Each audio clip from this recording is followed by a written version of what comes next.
Steers is a small private company that is located in the area of southeast Queensland of Australia. This business specialises in manufacturing boats for the locals and has recently been having troubles with the company's management structure and operational efficiency. Steers is a small team of managers who are qualified and all work hard. The administrative and finance workforce are only a small team of 5 staff members. The SWOT analysis is used to determine the strengths and weaknesses to the business internally and the opportunities and threats to the organisation externally. In this SWOT analysis, there are far more internal issues than external, as Steers is struggling with the management structure and the operational efficiency of the company.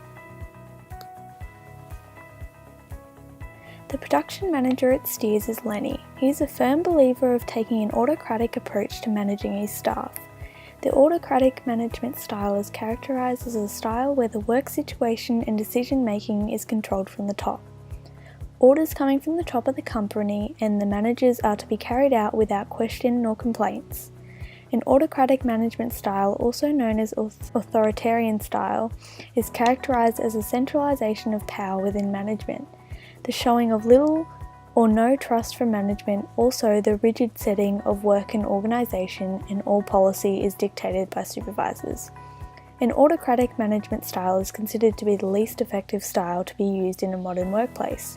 This style is criticised widely by theorists for bringing out a need of constant supervision, for creating poor relationships between staff and management. Bob is the middle manager at Steers, which means he is responsible for putting into practice the policies the top level management set. Bob's approach to managing is with the participative laissez-faire style.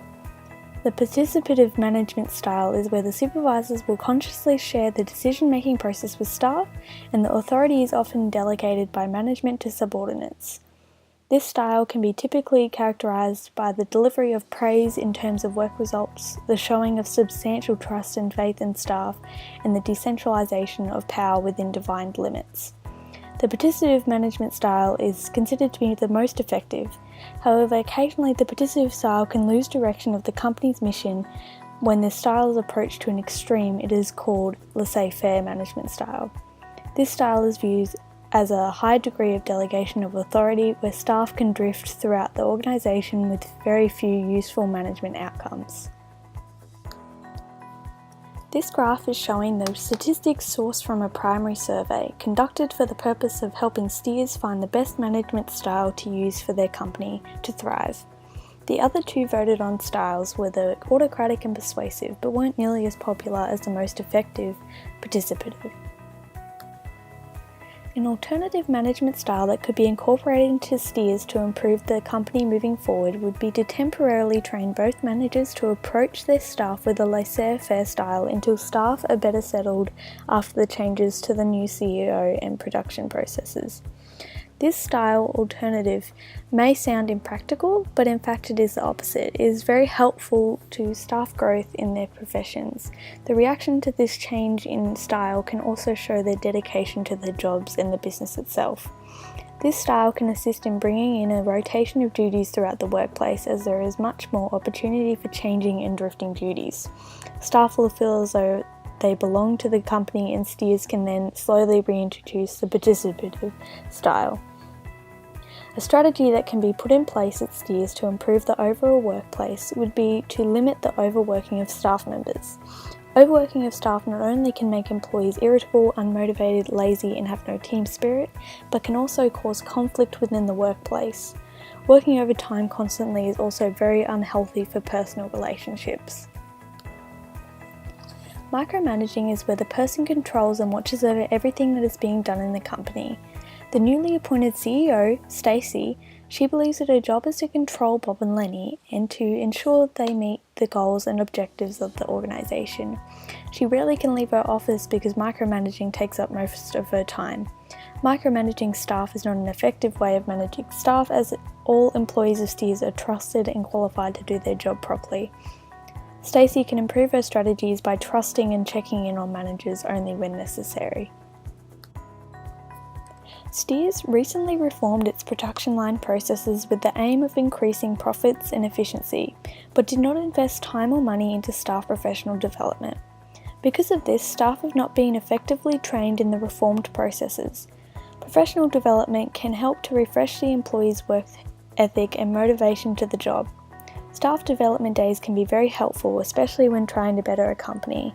Extra training can give managers additional skills, information and resources. It can also strengthen the skills of all employees within Steers.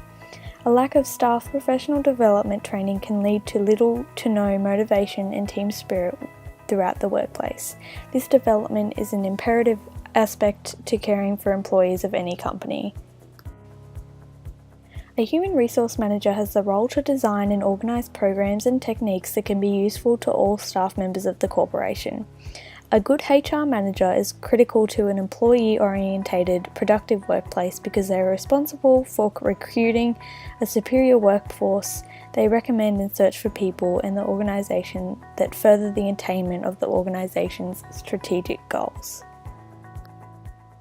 As the staff are working very long and flexible hours, including Sundays, consequently the company has created a work environment with a lack of spirit and a potential for losses to occur due to poor production processes.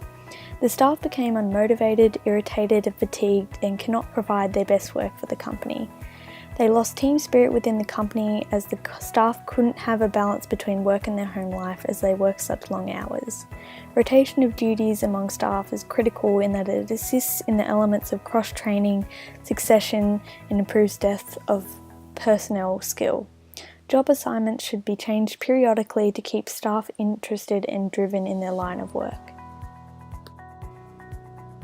Staff meetings at Steers are held once a week, and while this may be a good thing for a business looking to improve the company's management structure and the overall efficiency, secret balloting is the only technique used for decision making.